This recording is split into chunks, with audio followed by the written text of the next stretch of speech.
It finally happened. Judge Caldwell lost all patience, and the marshals did not hesitate. What you're about to see is unprecedented. A federal judge pushed beyond his limit, ordering immediate removal of a defendant from his courtroom. No warnings, no second chances. Marshals moving in before the words finished leaving his mouth. And then the bombshell no one expected. Bail denied on the spot. This wasn't theatre. This wasn't grandstanding. This was a federal judge declaring in front of cameras and a packed courtroom that enough is enough. When a sitting judge looks at armed federal officers and says, "Remove him now," you know something catastrophic just unfolded. Here's exactly what happened and why everyone is talking about it. So what triggered this extraordinary moment? In his courtroom, on what was supposed to be a routine pre-trial hearing, Judge Caldwell witnessed something that shattered his legendary patience. A patience that has lasted through decades on the federal bench. This isn't just another courtroom outburst caught on camera.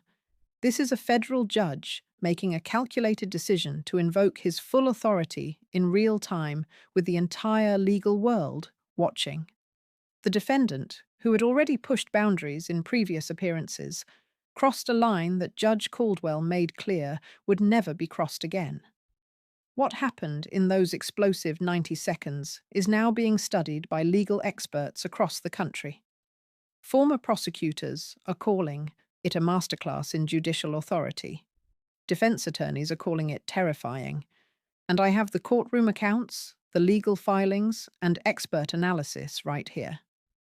But here's the thing. What triggered the removal is only part of the story. The bail denial that followed, that's where this gets truly unprecedented. Because when a federal judge revokes your freedom mid-hearing with marshals already flanking you, your entire legal strategy just collapsed. Let me show you exactly what they're trying to spin.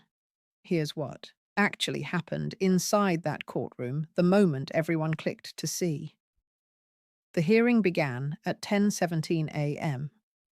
According to courtroom observers, the defendant entered with what witnesses described as visible contempt, refusing to acknowledge the judge, whispering loudly to his legal team, and at one point appearing to laugh during procedural statements. This is it. This is the moment that changed everything. Judge Caldwell, after addressing preliminary matters, turned to the issue of the defendant's compliance with pretrial conditions. That's when the defendant interrupted directly, cutting off the judge mid-sentence. According to reporters present, the defendant stated, "This court has no authority over me. I don't recognize this proceeding." Judge Caldwell paused. The courtroom went silent. He gave the defendant one opportunity, just one. He said calmly, "You will conduct yourself with respect for this court, or there will be immediate consequences." The defendant's response, he reportedly turned to the gallery and made a dismissive gesture toward the bench. That was the trigger. Judge Caldwell's voice, according to multiple witnesses, shifted instantly, not louder, but colder. He stated, "Marshals, remove this individual from my courtroom immediately. We are done." Two U.S. Marshals positioned near the side entrance moved without hesitation. The defendant barely had time to react before he was physically escorted toward the holding area. But here's the kicker. Judge Caldwell wasn't finished. As the Marshals moved in, the judge continued, "Let the record reflect that the defendant has demonstrated willful contempt for this court's authority. Based on this conduct combined with documented violations of pretrial release conditions, the court is revoking bail effective immediately, revoking bail in real time with the defendant being physically removed." Legal analysts who reviewed the transcript emphasized that this wasn't impulsive. It was calculated. Judge Caldwell cited specific violations, missed check-ins with pretrial services, alleged contact with witnesses despite a no-contact order, and social media posts that appeared to threaten court officers. The defendant had reportedly missed 3 scheduled check-ins over the previous month. Court documents show that pre-trial services had filed 2 formal notices of non-compliance, both of which had been addressed in earlier hearings, with warnings. Those warnings expired the moment the defendant interrupted the judge. The bail revocation order filed, within the hour, contained language rarely seen in federal proceedings. Judge Caldwell wrote, "The defendant has demonstrated a fundamental unwillingness to comply with the conditions of release and has shown contempt for the judicial process itself. Continued liberty poses an unacceptable risk to the integrity of these proceedings." And it gets worse. According to sources familiar with the case, investigators had been building a case for bail revocation for weeks. The defendant's social media activity, despite being ordered to limit public statements about the case, included posts that prosecutors argued constituted witness intimidation. One post, according to court filings, referenced individuals believed to be cooperating witnesses by their initials with language the government characterized as thinly veiled threats. Judge Caldwell, in his written order, addressed this directly. The defendant's public communications demonstrate not merely poor judgment, but a calculated effort to undermine the administration of justice. Former federal prosecutor Marcus Webb told legal observers that this level of documentation suggests the judge had been waiting for an opportunity. This wasn't reactive. The revocation order was ready. The defendant's courtroom behavior simply provided the final justification. The defendant is now being held without bail pending trial, a status that in federal court is extraordinarily difficult to reverse. His legal team has 24 hours to file an emergency appeal. Hit that subscribe button right now, because what happens next in this case could reshape how federal judges handle defiant defendants nationwide. I'm covering every development as it unfolds, and you'll want to be here for all of it. Now, you've seen what happened, but here's how we got here, and it makes Judge Caldwell's decision even more justified. This confrontation didn't emerge from nothing. Tensions had been escalating for months, fueled by the defendant's pattern of pushing boundaries, testing judicial patience, and treating court proceedings as a platform rather than a legal forum. Everything changed during a hearing 3 months ago, when the defendant first challenged Judge Caldwell's authority publicly. According to court transcripts from that earlier hearing, the defendant questioned whether the judge had jurisdiction to impose any pre-trial conditions at all. A legally baseless claim that the judge dismissed but noted for the record. At that time, Judge Caldwell stated, "This court's patience should not be mistaken for weakness. I am providing latitude. That latitude can be withdrawn." The defendant apparently interpreted that warning as an empty threat. Over the following weeks, pre-trial services documented a pattern of technical non-compliance. The defendant would check in late, sometimes by hours, sometimes by days. He would provide incomplete information about his whereabouts. He would submit forms with missing signatures. Each violation individually might seem minor, but federal judges recognize patterns. On a hearing 6 weeks before the explosive removal, Judge Caldwell addressed these violations directly. He stated, according to the transcript, "I am putting you on formal notice.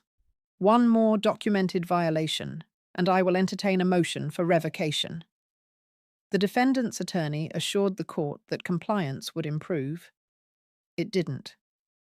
2 weeks later, pre-trial services flagged the social media posts. The posts, while not explicitly threatening, referenced the case in ways that skirted and arguably crossed the protective order.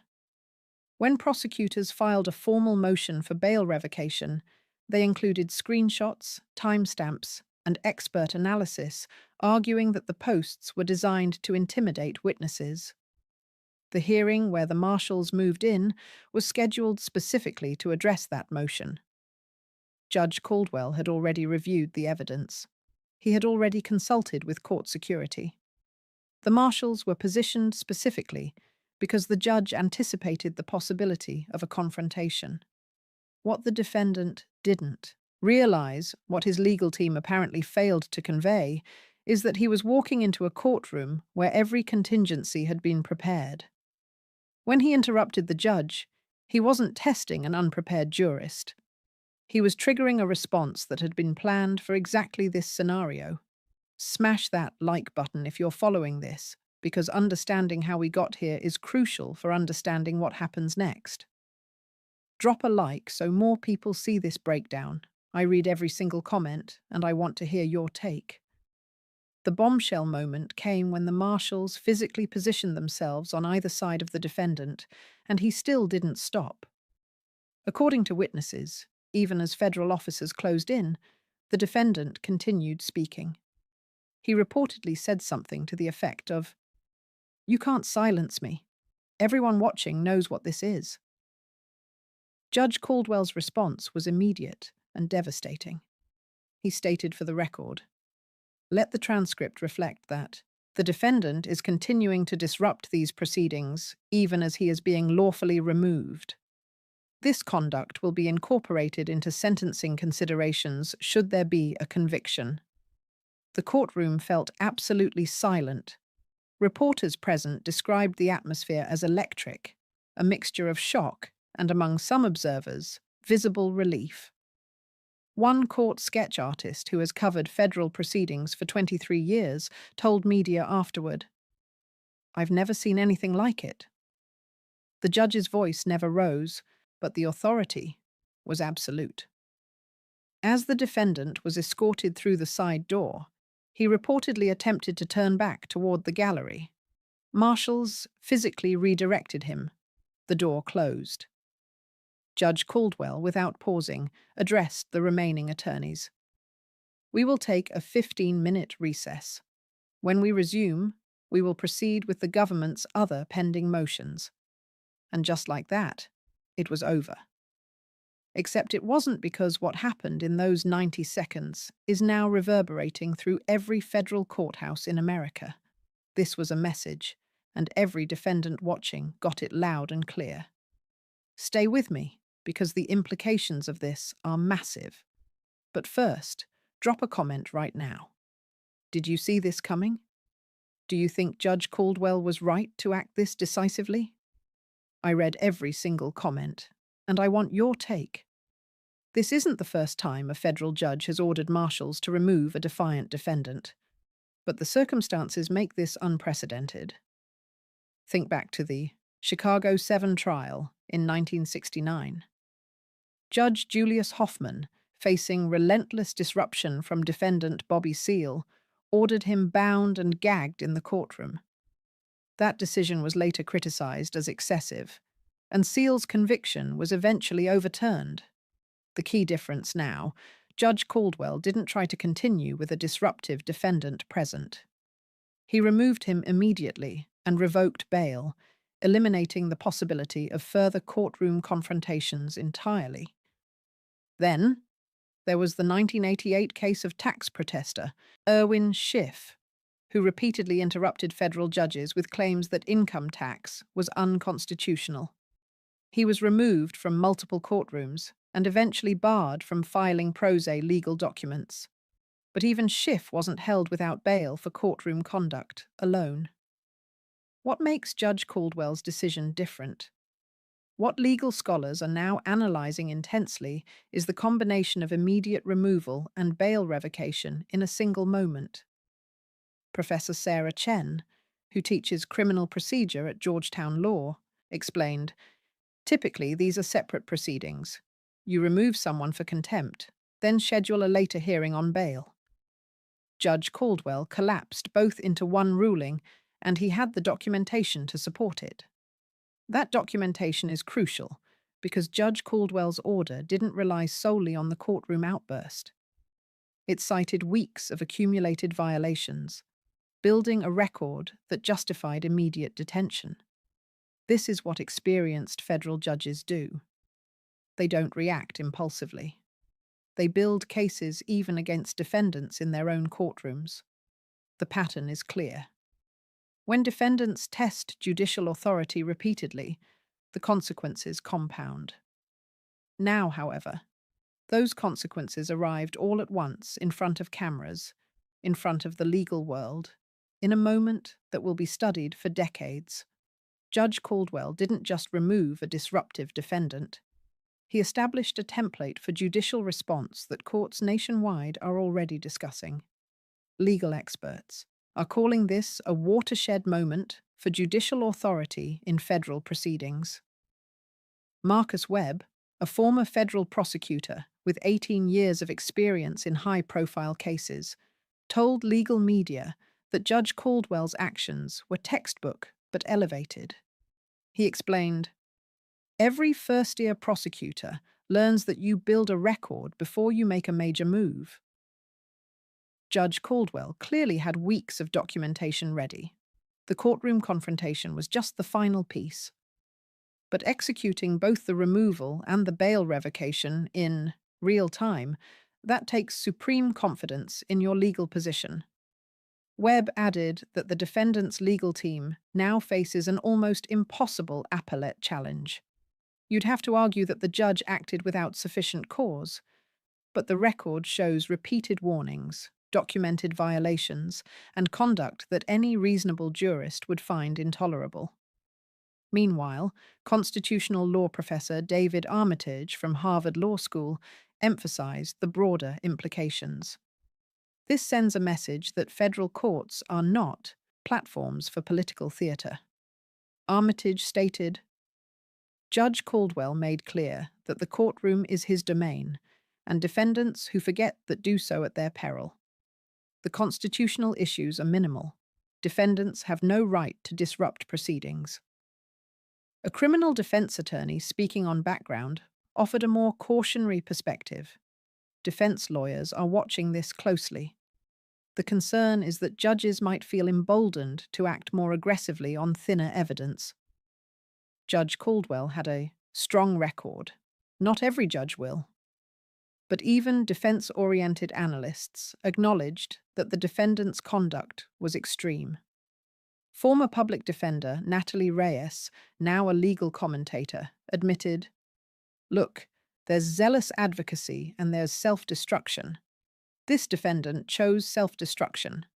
No lawyer could have saved him from himself in that moment."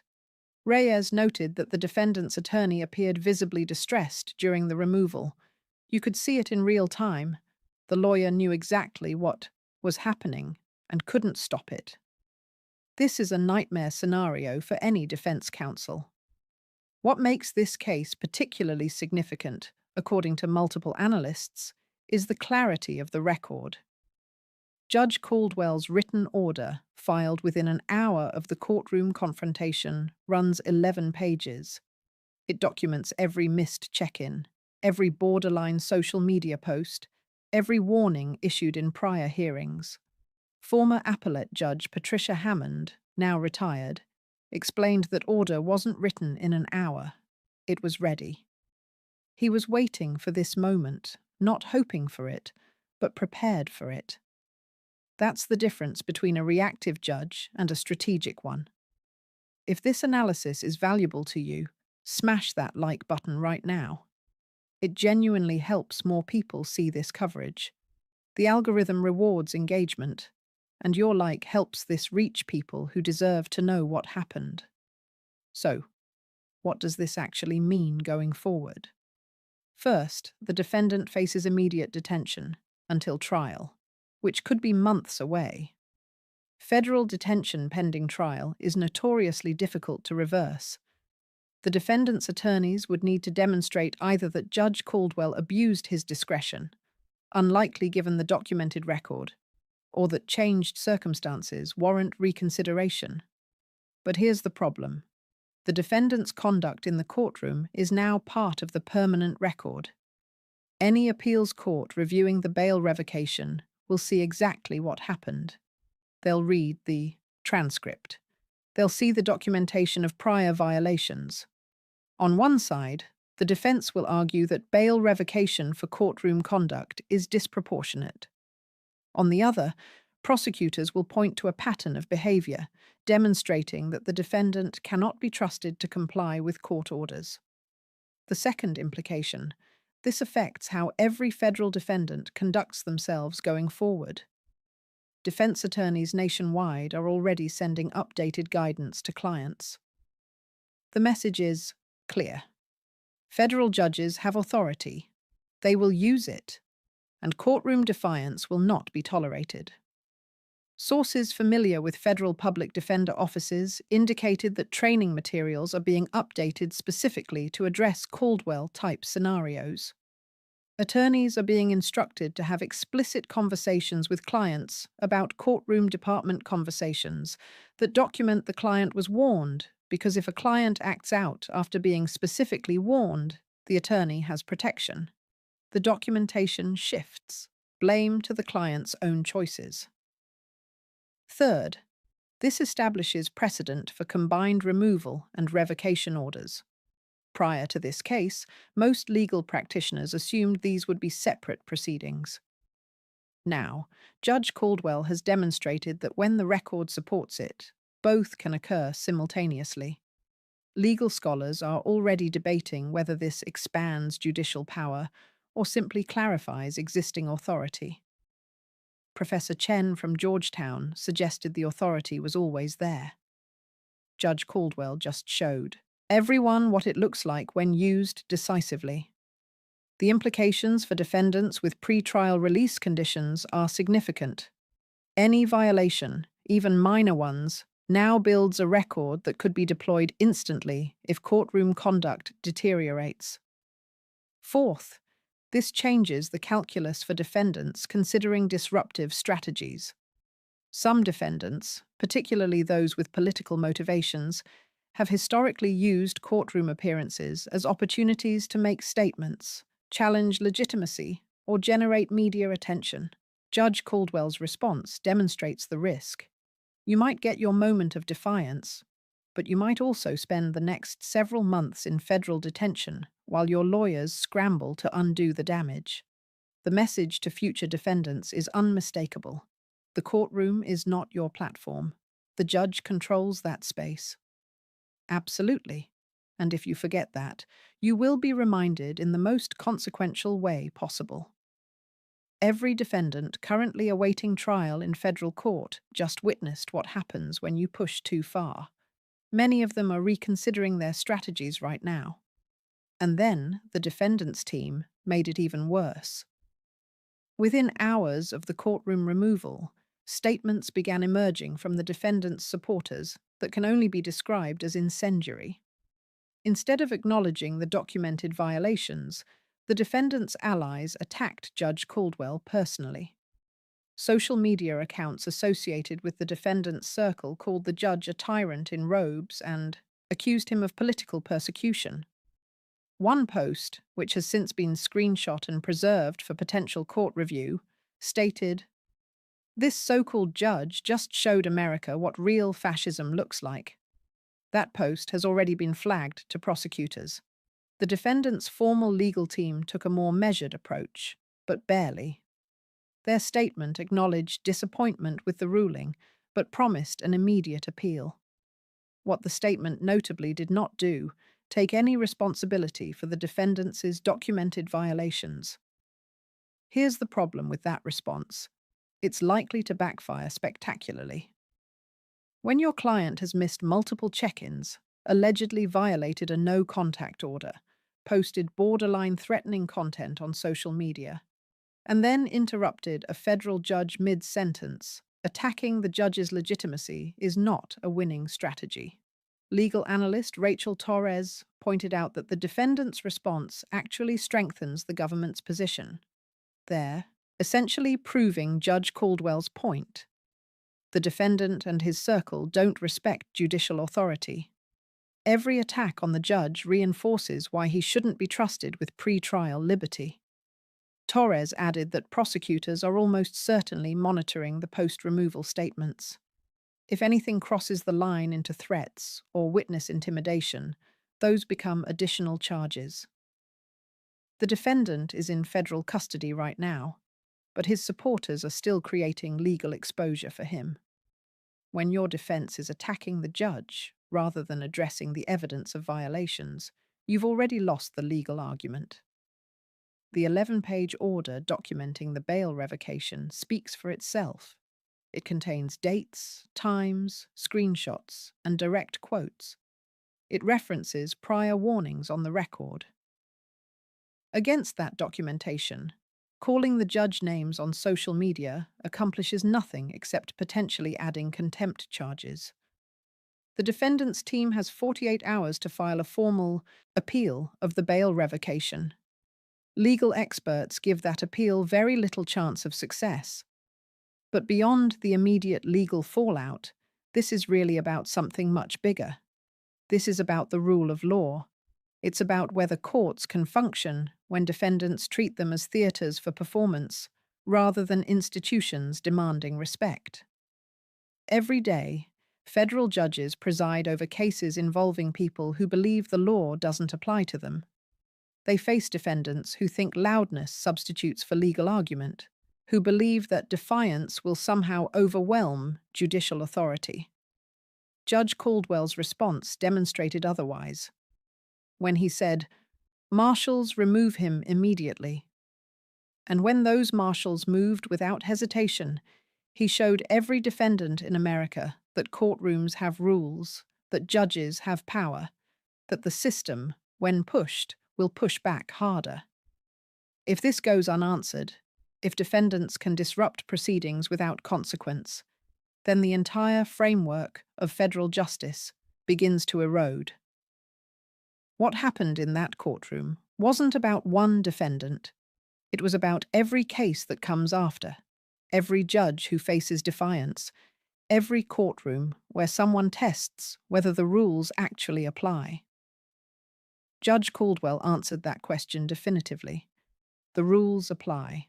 The authority is real. And when you forget that, you will learn the lesson in handcuffs. Subscribe if you want continued coverage of how this unfolds, because this story is far from over. The appeal is coming. The trial is coming. And I'm tracking every single development. Hit that subscribe button and the notification bell right now.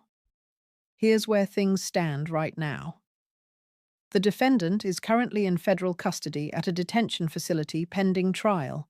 His attorneys have confirmed they will file an emergency appeal of the bail revocation within the next 24 hours. According to sources familiar with the case, the appeal will argue that bail revocation based primarily on courtroom conduct rather than new criminal behavior is excessive.